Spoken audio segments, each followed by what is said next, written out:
The Hell Fucking Yeah podcast. Welcome to the Hell Fucking Yeah podcast. SG Goodman. For those who may not know SG, she is a singer-songwriter who has been featured in Rolling Stone as an artist you need to know, and I couldn't agree more. Her debut album, Old Time Feeling, is available anywhere you stream your music. You can also buy the physical copy at sggoodman.net or at pretty much any online retailer. If your record store does not have it, tell them to get it. We'll certainly be talking about the record in a bit. Where are you living now? So I live in Western Kentucky, Murray, a little college town to be exact, and it's spring is in bloom and beautiful day. Yeah, I was gonna say, what's the weather like? I mean, I could see it outside, but Yeah, I'll just give you a little aerial view here. nice. It's sunny today, but this is bookending. Literally last night, everyone through a huge area of the South was under tornado warnings and had some damage in Nashville. And I took cover for a little bit here in Murray. We had some pretty strong winds at one point, and now it's a beautiful day, but that's how the weather goes. It's just like, wait 7 minutes and you got something new. Yeah. It's I live on Long Island. I'm in New York. And over the past couple of years, it's been getting extremely windy here. We don't really have tornadoes, but every now and then one does kind of rip through and does a lot of damage. So yeah, it's been very windy. It's windy right now. I'm kind of closed in here, so you won't hear it, but so where did you grow up? I grew up in Hickman, Kentucky, which is the most western tip of Kentucky, right on the Mississippi River. And it borders western Tennessee, and right across the river you got Missouri, a little bit up you got Illinois. It's just kind of like the tip of all these different places, but it's a river town, just kind of cute, dilapidated, abandoned, but has its charm. Yeah. So what was it like growing up there? Well, so I come from a farming family, so the agrarian lifestyle was big. We didn't vacation or anything like that. If you got to go out of town, it was either when it was too wet to do anything. That was typically how farmers' kids worked. It was like if we had a couple of days of rain, maybe we could, I don't know, drive to Memphis for an afternoon. But typically you were just there.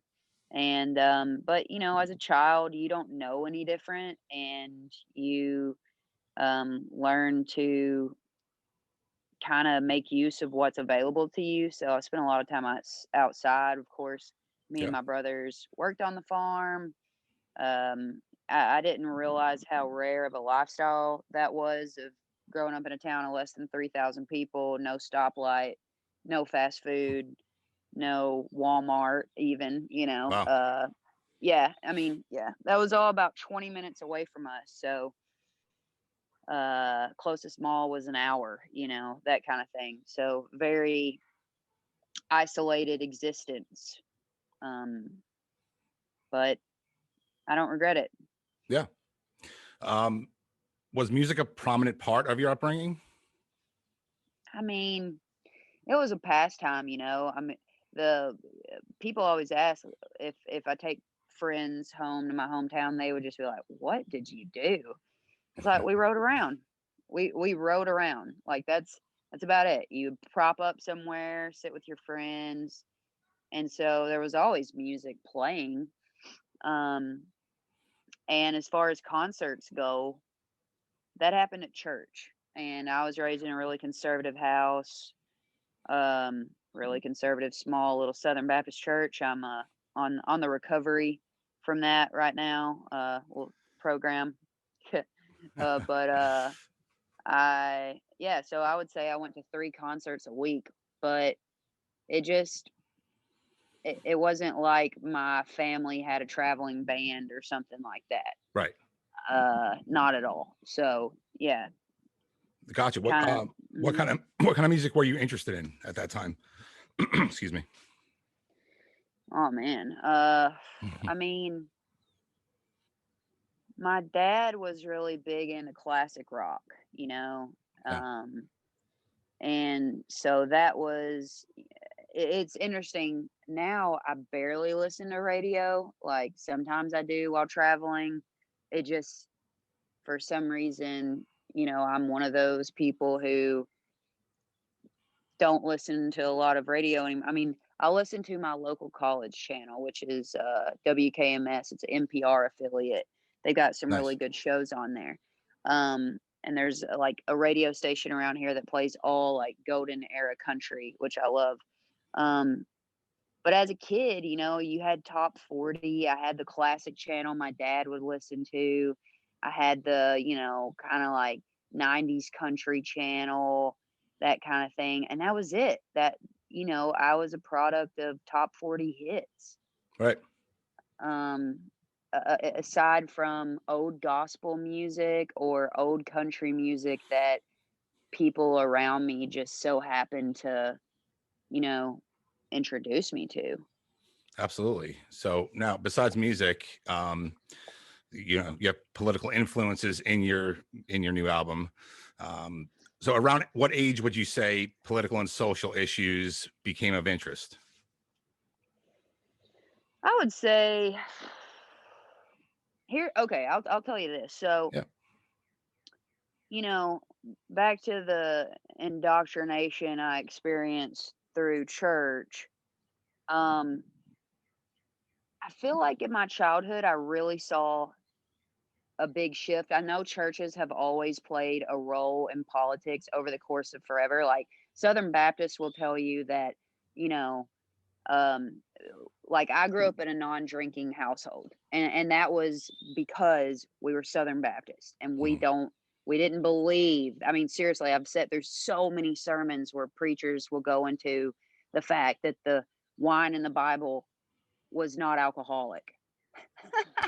but but when you know, I was a nerd as a child, around teenage years. I really got into doctrine, and I read all kinds of you know, like concordances and just all kinds of like things explaining certain doctrine beliefs. Drinking, for instance, as far as Southern Baptist, one, they became Southern Baptists because they were on the wrong side of history with the Civil War. Two, drinking, that was all brought about, like that became a big message of the Southern Baptist Church during Prohibition. They were socially affected, you know, but it is told to people as if it is, I mean, since the Bible before it was written on paper, you know, it's crazy. So as a child, I remember, because of the way the church influenced me as a very small child, believing things like just repeating what adults around me said, like, well, you can't be a Christian if you kill, you know, if you have an abortion, Mm. like these types of things. So it was an interesting shift whenever I started researching the doctrine of my denomination. Um, because I started finding that there was some interesting occurrences when those particular beliefs arrived into my church. And that kind of sent me on a bit of a journey. I became a philosophy major in college, really because of the question of free will, which probably came from childhood. And I also just loved it and wanted to be a lawyer and all this stuff. But really, I just was a dork. And so I would say that probably early college, when I learned um, why at that age, around 18, 19, had the beliefs I did. And so much of it was I realized how influenced I was by the ideology of my culture, Mm. to have these really what are thought to be conservative beliefs. And now, I mean, in this last year, I'm like, are churches anything more than a political rally? I Right. mean, Jesus Christ, y'all are leading in lawsuits against governors who are just trying to keep people from dying. I mean, it's made me so disgusted. And I'm normally one who, even though I don't partake in any kind of organized religion at all, you know, I always stick up for churches, especially in small rural communities. Despite all the damage they can do to people, they are also a source of community and oftentimes a social net for people who run into, like, you know, socioeconomic problems and that kind of stuff. Right. So I've seen the good shit that churches do, but right now I'm like, wow. I mean, it has made me lose faith in so many people. The way their ideas are being just shoved down everybody's throats. It's Yeah. terrible, but Right. Right. No, it's a very, very good point. So now fast forward to present time. The pandemic begins. Your tour is canceled. Did you go back to your hometown, Kentucky, during that time? no, I own a house about an hour. I don't really have, I mean, I love my hometown. But you know, the reality is there's nothing for me there. Right. Like my job, I think now, as far as like my hometown, which I'll always love, I always, when I make music, I sneak down there and I drive around in the country and just play it loud and just see how it feels. Um, but no, there's nothing for me there. Um, Right. so um, you know, I'm starting to question if there's anything for me here. Yeah. Yeah. The pandemic has really, you know, as a musician, it doesn't really matter where you live because you're never going to be there. Right. But I've been at my house a lot. Not only I live alone, but not only am I sick of the chef, you know, I'm sick of the gorgeous views out my windows. It's like I've spent enough time here right now where I'm not appreciating it as much. Okay. I gotta get back on the road, or I'm just gonna go absolutely nuts. Um, Yeah. Yeah. No, absolutely. Would you say, as far as Kentucky goes, have you seen like a shift in political climate since you were younger, to now? Anything significant? yeah, I mean, I would say I would make an argument that since I was a child, even like let's say the county I come from, that is old school Southern Democrat area, Mhm. which has a very accurate connotation. Southern Democrat typically is like, um, you know, it's workers' roots. It's also racial. Like, I mean, the Democratic Party has no moral leg to stand on, just like, you know, not very long ago at all. Like, Right. who I don't really believe they still do. But anyway, so in my town, you had to be registered a Democrat to vote in the primary. It was one of those types of situations. But now, because of the just this idea that you cannot be Christian and vote Democrat, like that, how that is seeped into church services and just Facebook threads and all this shit.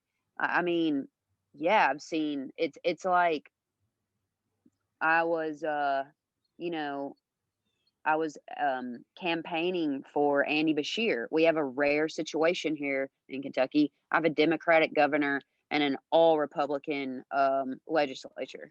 Mhm. It's a total shit show. Yeah. And but we, you know, had a terrible governor. I mean, terrible. Matt Bevin was a total imbecile.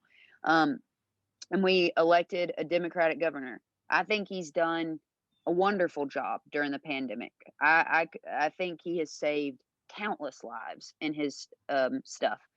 But like I said, the leading lawsuits in the state of Kentucky against Andy Bashir are from churches who are upset because they couldn't mass gather during a fucking pandemic. Right. It's like, what kind of example are you giving? It's like, learn to Zoom. I'm having to do it. You think I want to be on the internet in my living room all the fucking time? No. but whatever, like, God makes house calls. Get over it. No, Right. you're leading in lawsuits. It's really interesting. So I would say, yes, there's been a huge political shift, mostly just this last white gasp in America, and also the fact that the Christian church doesn't understand the consequences they're going to face if they keep on insisting to create laws that allow their particular beliefs to be front and center. It's going to shift. The pendulum is swinging. They are going to be the minority. All we have to do is pay attention to Europe. Right. What happens there happens here, like 50 to 100 years later. Yeah. We're going to not, the Christian belief, this Christian nation shit, if they don't understand that religion and state needs to be totally separate, then they themselves are paving way for a religion that they don't want to be subjected to someday be in their government. Sure. You Yeah. know, it's like, Yeah. okay, I know should probably move on, but one thing Mhm. I absolutely loved whenever I started seeing conservatives pulling away from their Amazon subscriptions because Amazon decided to no longer give Parler a platform. And, it's kind of like this as a gay woman in the South. I'm like, oh, I mean, if you want any, if you, really want any sympathy, just, talk to gay people, because they've understood that private businesses have a right to deny things all the time. In fact, you probably voted for somebody who made that possible. And Right. now that it's happening to you, you're flipping your shit. Yep. It's like, okay, that's a great wake up call for churches to be like, we need to do everything we can to make sure that everybody is protected for the sake of our own beliefs not being infringed upon. Period. Right. Absolutely. I agree. And, I'm on the East Coast here. And I mean, over the past year, I haven't really gone out all that much, to be honest with you. Yeah.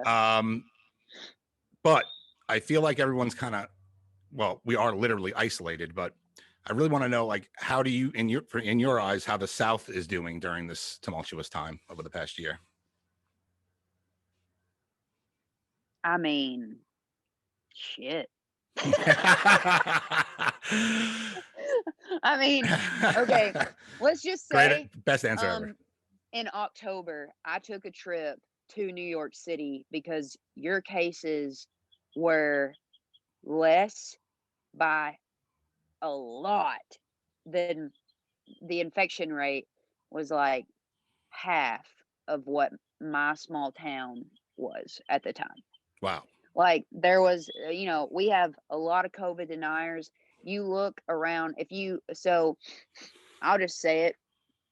I went to Mississippi for my vaccine. I'm a Kentucky resident. I did this because the county that I went and got it in Mississippi had at this facility over 1,000 extra vaccines. They couldn't pay people to take this vaccine. It was a Wow. 4-hour drive for me. I have to travel a lot. I've got to go to the studio next week.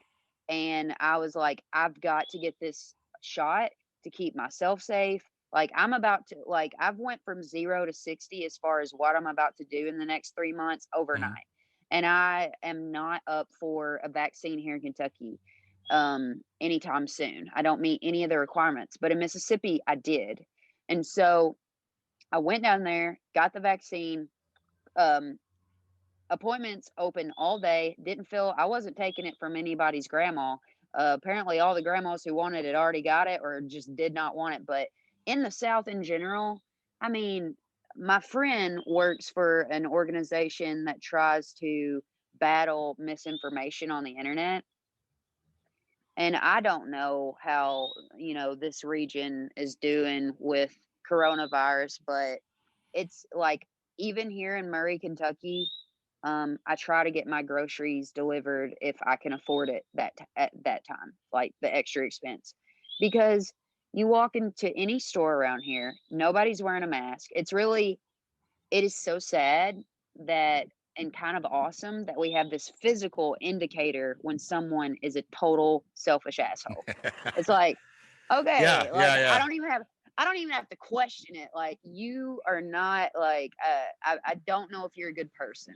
You know, it's like, okay, I can see you from a long, it's like, at one time you had to rely on your inner instincts to like call an asshole an asshole. Now you can just look across a parking lot.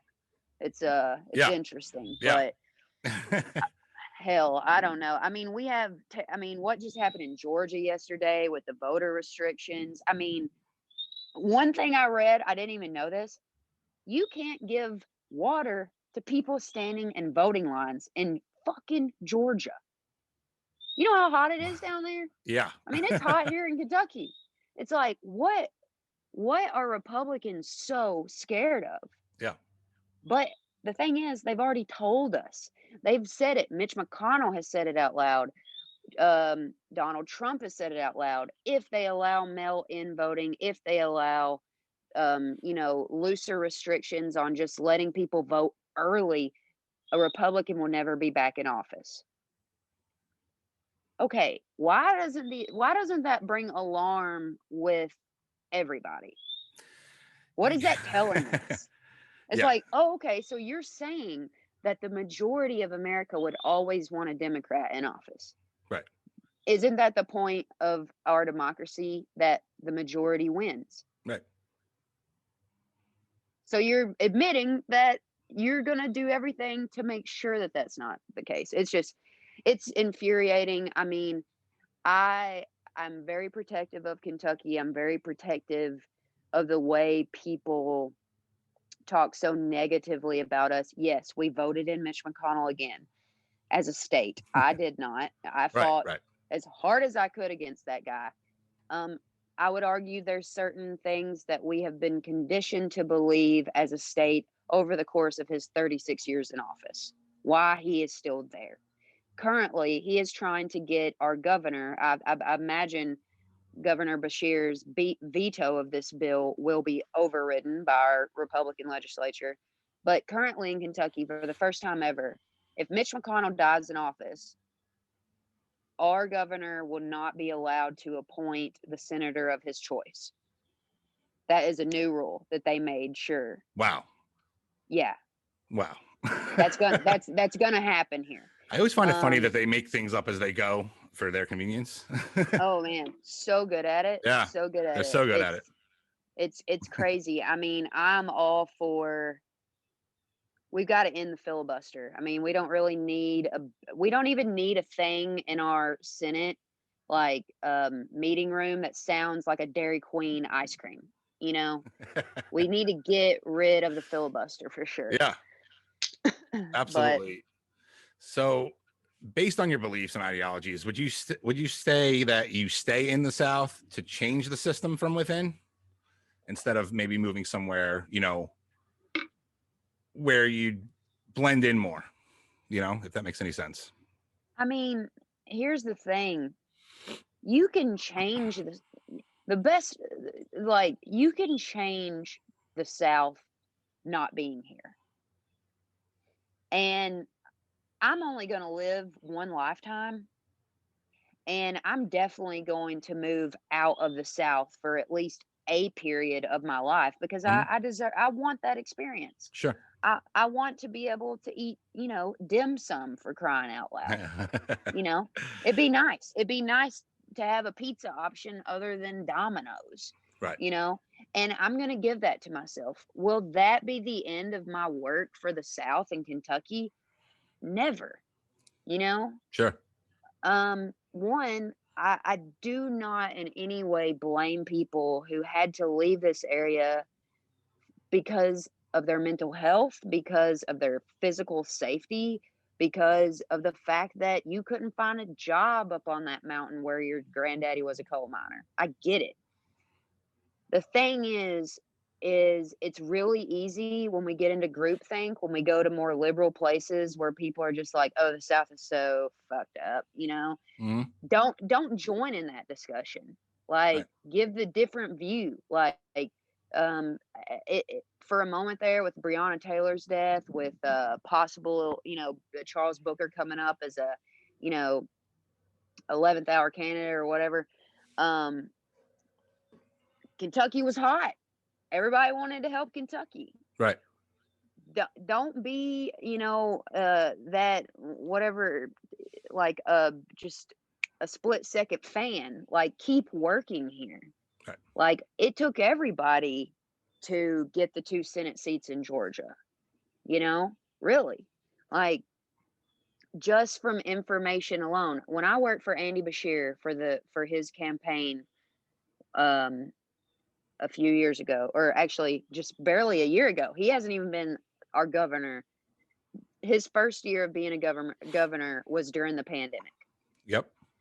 And when I was doing canvassing for him and working for this rural organizing a nonprofit, some people in the state didn't even know we were having an election. Okay. So when you have the whole world talking about your election, at least it lets people know in that particular state, like, oh, there's something big happening. Right.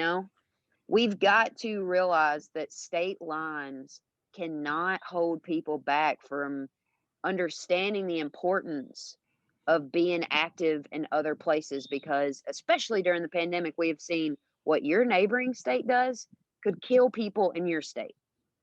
Right. So let's pay attention to who's governing Ohio or whatever. Let's pay attention to these races. Be informed. If you don't interact with politics, it clearly doesn't keep it from interacting with you. So there you go.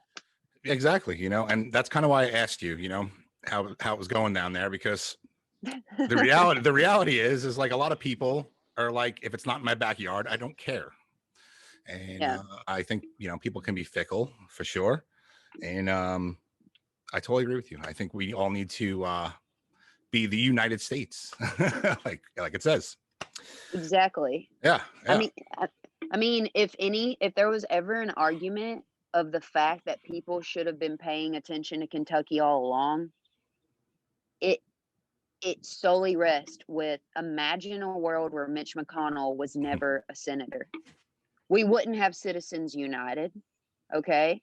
We would not be dealing with the Supreme Court are dealing with now. Like, I will say this, there is not a smarter Republican in the Senate than Mitch McConnell. He might be evil, but he's a genius and he knows Robert's Rules of Order. And if there is a way, he will find it to, like, serve his best his Right. selfish interest. So imagine if people would have given 2 shits about Kentucky 15 years ago. Like, what could have happened? Right. But so yeah, it's very true. So let's get into the music a little bit. I noticed you have some upcoming tour dates for April and May. Are those still happening? Yes, that's why I'm very fortunate to have had the first poke of the shot.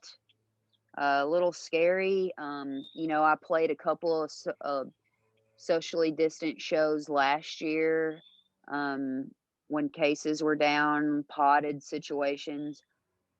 One of them went really well and I felt safe. The other one didn't. So yeah, I'm scared as an artist to go back on the road right now, because clearly I can't trust my fellow man to do the right thing, and I'm going to get blamed for it. So yeah, I'm really scared to go back on the road, to be honest. I'm excited. But yes, those are still happening as of now. All right, well, very good. The songs on Old Time Feeling are heavily focused on your hometown political issues, prejudices, and sexuality. What would you say is ultimately the message of the album?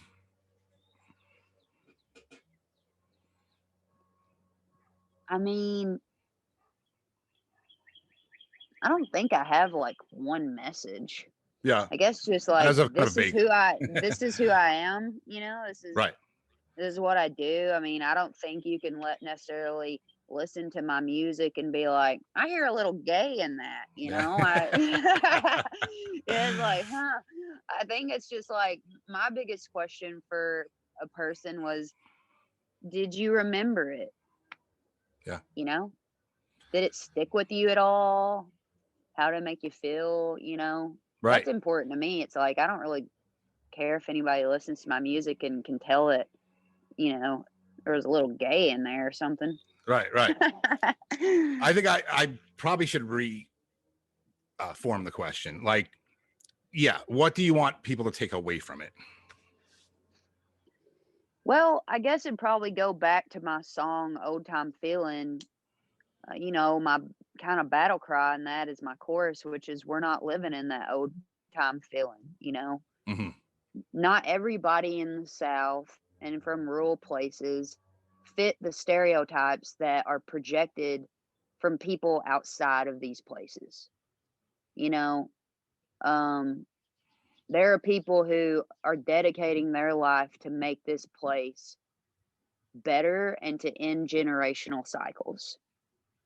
And, you know, if anything, I want that group of work to represent that. So, Gotcha. Yeah, absolutely. Now, you're working in a restaurant when you found out that you had a record deal. Did you get a call or an email? Like, how did that happen? man, so I was working at this place. If you ever go through Nashville, I do recommend it. Moss Tacos. Started out Okay. as a food truck, has a brick and mortar now, very popular. I mean, I've worked several restaurant jobs, but never one like this. I mean, we would have a line out the door several times a day. You know, I worked so hard. Yeah. It was one of the hardest jobs I've ever had physically. Wow. And I've worked landscape my whole life. Wow. Okay. And I just ran one area, the soups. And you would think that wouldn't be like crazy, but they're very popular. But I would get there at 7 a.m. and start picking chicken. Like everything we did from the sauces, all from scratch. So from 7 until 10:45, when my serving shift, where I actually served the food we made to people, I would just be prepping. And between that little time period, I went outside and I was like drinking a Mexican Coke or something. Um, I was just, you know, passing time looking at my phone. And yeah, I got an email saying that I was being looped into a conversation with Jim James. And that was several months after I knew that my demos had been sent to him. Wow. So what did you wind up doing as far as, you know, working at the job? Actually, so that would have been in December when I got that email. And I had moved in with a friend there in Nashville. I still had my house in Murray, and I was only working Moss Tacos because I could not afford, obviously, my mortgage, even though my mortgage is cheaper than the room I rented in Nashville. It's so expensive to live there. It's Wow. like, it's New York prices, you Yeah. know, except you get a little more space for that. But Right. the rent and stuff is around the same amount of money. And I didn't want to walk out on my roommate and be like, well, I got the email from Jim James. I see you, you know. So I stayed there from December until I quit at the very end of March, because in early April is when I would start recording my record, and I went back to Kentucky. Mm-hmm. Okay. So now, for people who don't know Jim Jones, he's from My Morning Jacket. How did that happen? Did you know him, or did he like seek you out? Yeah, so Jim James, he's a Kentucky boy from Louisville, which is not close really to where I live. It's like 3.5 hours away. Kentucky's a very wide state. Very notable music town.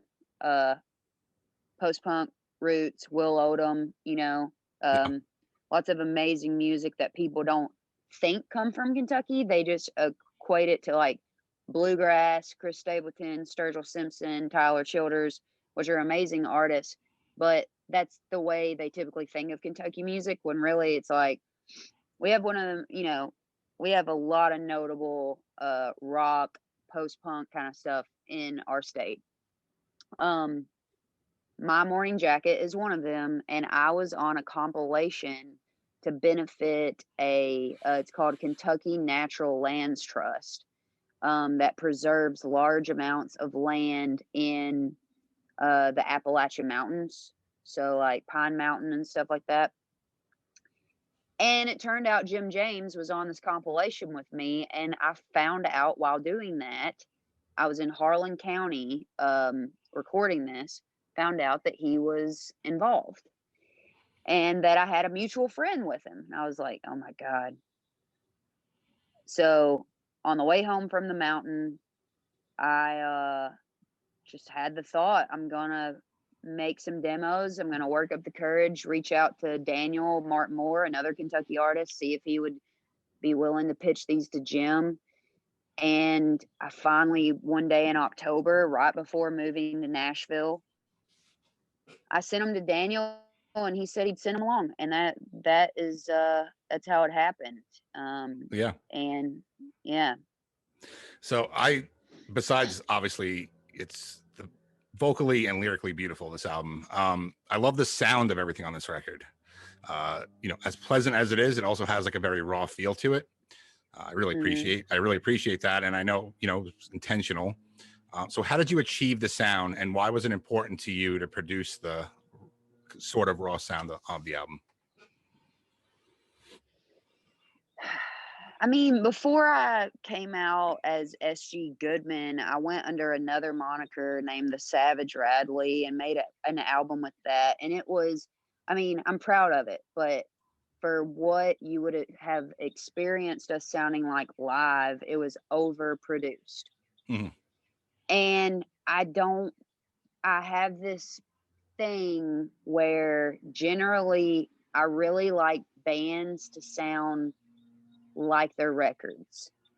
That's where I fall in love with them, Yeah. I know a lot of people like love it when they go to a show and they hear like a new interpretation. That's not me. I want it to sound like it does, Right. And that is the way, if you came and saw us play, that's what you would hear for the most part. There's a little production to it, but for the most part, we don't have a lot of frills. We don't have, a 7-foot long pedal board with a million effects. Like I don't even, hell, I barely know how to tune my guitar. It's just like we don't do that. We focus on what we can get out of our amps. Yeah. And that's it. I don't claim to be an amazing musician at all. I'm a 3 chords in the truth kind of writer, and I'm fine with that. But I'm lucky enough, I've changed, with the pandemic. I think a lot of people have had the pressure of trying to think like, is music going to be sustainable for me? And so my guitarist that was on that record is, seeking a more monetarily stable existence. Sure. So, this next record will be different, but at the end of the day, I just want it to sound like me. And so my music will I'd always sound kind of raw and rough around the edges. Yeah. Well, as a listener, I really appreciate it.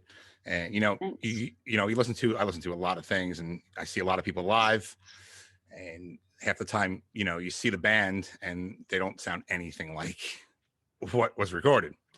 Yeah. Not to say that makes them bad or anything like that, but it's just, you can tell the difference between a studio band and, someone who can really just kind of universally do both. And that's you. So, what's next for you? You working on a new album now?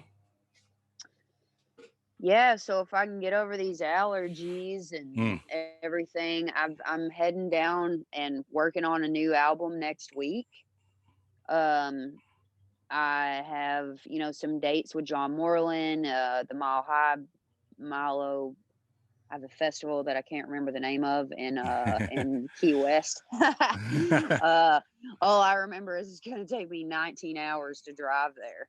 Whoa. So that's going to be an absolute nightmare. Thank God for my old Prius, you know? Yeah. Oh, no, sorry. You're not flying? Huh? Oh no, I can't afford it. It's like, you know, people don't talk about that, but when you're an up and coming artist, you get paid less than when you were doing it by yourself. Of course. So, no, I'll be lucky to, you know, come home with a profit after the trip, and paying my bandmate, but so I got that, and I got a few dates coming up, and you know, with everybody hopefully doing the right thing, getting poked in the arm, hopefully I'll be able to get out some this fall. Yeah, I'm really excited about it. But yeah, that'd be great. Yeah, I hope to see you one day on the road. yeah, I'd love that. Yeah, so I'm gonna wrap this up with some fun questions and Okay. easy questions. Well, maybe not easy, but all right. So, first significant record you heard, like first record you heard that made an impact. Oh man, dang. Yeah, I told you it's not easy. That's really hard. Well, dang, now that you've told me, like, it would have probably been Smashing Pumpkins. Ugh, what's the one with what's the record with Tonight? Yeah, Melancholy and Infinite Melancholy Sadness. and the Infinite Sadness. Yeah. Okay. So Yeah. my cousin Lauren, I was a tiny child. She was a big Smashing Pumpkin fan, and I was not allowed to watch MTV at my house, but she was, and I wouldn't tell my mom. And Smashing Pumpkins, I could read really early as a child, like before I went to school, and you know, I love that name. I thought it was so cool, and you know, my cousin had like a poster of Billy Corgan and all this stuff on our wall. So I decided that I love Smashing Pumpkins as a tiny child, and probably because of the name, but also those music videos were so good. They were. I mean, holy crap. Tonight, I don't know. That's one of my favorite music videos. And even like, you know, Today is the Greatest. That music video is great. Like, I loved them. And, you know, I also love sneaking watching a little bit of MTV. Absolutely. I wish they still played music, but we got to go to YouTube now for music videos. So that's fine. The last record you bought.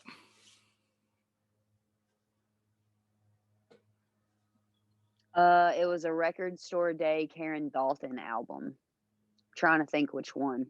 I can't remember. I'm terrible with names. I was just like, I'm like, man, no one's. I'm so bad, but it was the Record Store Day Karen Dalton. It wasn't in my own time, but it just came out this last Record Store Day. I'm trying to think. I love Record Store Day. Yeah. If you can spend an hour with one person, living or dead, who would it be and why? Oh man. I mean, I don't know, and I'm gonna get off of here and immediately switch my answer, but I've always wanted to hang out with Cornel West. Oh, well, yeah, like, wow. Since I was a philosophy student, I was always like, man, I just want to like have a drink on the side of a New York street with Cornel West, and just I've got some questions for him, you know? Yeah. But yeah, I would say him. Okay, very good. What's your pet peeve? If you have one. I think everyone. Oh God, I've got so many. I've got so many. Yeah. That's me. Why this. I'll just come up with a real general one. One of my pet peeves, which I live alone now, and I'm not sure if I'll ever be able to, you know, live with some sort of partner, or definitely not a roommate again. I feel like I have to live with roommates just being in a band. Right. So it's like when I come home, but I hate it when people think that dishwashers can like do miracles. Okay. Yeah, it's like your mother should have taught you that you need to pre-rinse, right, and that a half-baked lasagna in a pan is not coming off in the dishwasher. No. So when I go to someone's house and I find crust on a fork, I know that their mother didn't take the time to like ground them if they didn't do the pre-rinse. So I would say that's a big pet peeve of mine. That's a great one. Absolutely. Favorite, well, most recent documentary maybe you've seen or something good that you can recommend. I like to ask everybody because I love documentaries and I get so many different perspectives from other people's documentaries that they're interested in, if you watch them. Yeah, no, I do, but I do watch documentaries. It's one of the only things that I can, but I'll be honest, I haven't owned a TV I haven't had a TV that functioned just like a TV in my house. I had like a girlfriend who played video games, which is one of the reasons why it didn't work out. But anyway, well, it didn't have like cable or anything. But so I haven't had a TV in a while. I just started picking up streaming during the pandemic. Before the world ended, I opened for Rodriguez, Mhm. the legendary Rodriguez, and while I was opening for him, everybody was like, "You got to watch the documentary. You got to watch the documentary." Well, I was like, absolutely not. I was not going to do that. I wanted to have an organic experience, but I did watch the documentary into the pandemic after I had met him personally, and it is very accurate. He is so kind, so humble, just a sweetheart of a man. Everything, like what they portrayed there, was a very accurate representation. I think it was a good documentary. That's probably not the most recent thing I've watched, but I can't remember. Like I said, I'm terrible with titles Yeah. and stuff. Do you know what it's So, called? Is it called Rodriguez? I think it's called Finding Sugar Man. Oh, yeah. Mm-hmm. All right, I'm gonna write that down. And another one for Kentucky, watch Harlan County, USA. Harlan County, USA. It's on YouTube, but amazing documentary, shot by the director is a woman. I cannot remember her name. Big surprise, but very amazing documentary. Very cool. Well, thank you for those. Mhm. And all right, this is probably the hardest one. Favorite song from Old Time Feeling? Oh, it switches. I would just say probably Space and Time. That's my I favorite. think That's my that'll favorite. always be the Yeah. special one for me. I Mhm. love that one. And I have one more question that I ask everybody. On a scale from 1 to hell fucking yeah being obviously the biggest, how much did you enjoy being here today?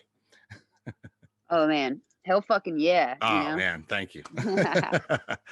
Thank you so much, SG. I really appreciate you taking out the time to do this, and yeah, thank you so much for being here. I really appreciate it. Thank you. Thanks so much. And if Of course. you would, anybody who's listening, if you want to follow me on the socials, my label loves it when I ask this question. So there we go. If you want to, Yeah, feel free. Find me on the socials. absolutely. You're on Instagram, Facebook, Twitter, all the above. I mean, yes, I am personally active on Instagram. I can't do everything, but I'm on all those. It's just if you really want to see or hear from me, it's Instagram. Gotcha. Mm-hmm. Very cool. And listen, like I said before, I look forward to maybe seeing you one day playing a show. And good luck to you with the new record and your travels coming up. Thank you so much. It was a pleasure. Thank you. It was a pleasure here too. Thank you. All right. Bye. Bye. Hell fucking yeah! It's the Hell Fucking Yeah podcast.